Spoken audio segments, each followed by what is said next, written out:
ही एमिलीची story आहे. वयाच्या अवघ्या 14व्या वर्षी तिने आपल्या पालकांना गमावले. अभ्यासासाठी पुरेसे पैसे नसल्यामुळे तिने लायब्ररीमध्ये काम करायला सुरुवात केली. तिथला पगार पुरेसा नव्हता, म्हणून तिने नोकरी बदलली आणि ऑस्ट्रेलियातील एका क्रिकेट अकॅडमीमध्ये स्वच्छता कर्मचारी म्हणून काम करू लागली.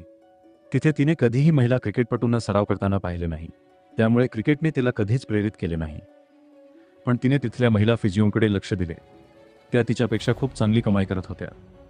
दिवसभर काम करूनही घराचे भाडे भरल्यानंतर तिच्याकडे काहीच शिल्लक राहत नसे. म्हणून तिने फिजिओथेरपी शिकण्याचा निर्णय घेतला आणि अखेर ती स्वतः एक महिला फिजिओ बनली.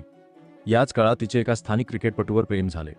त्यांनी लग्न केले आणि त्यांना 2 मुले झाली.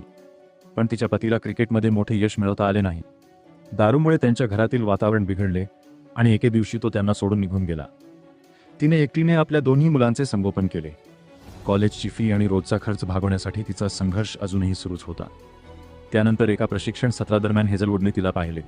त्याने तिच्या नावाची शिफारस RCBच्या व्यवस्थापनाकडे केली. RCBला तिची स्टोरी समजली आणि गेल्या वर्षी त्यांनी तिला आपल्या फिजिओ टीममध्ये सामील करून घेतले. आज ती चांगली कमाई करत आहे, स्वतःची आणि आपल्या मुलांची काळजी घेत आहे आणि आपले आयुष्य पुन्हा नव्याने उभे करत आहे.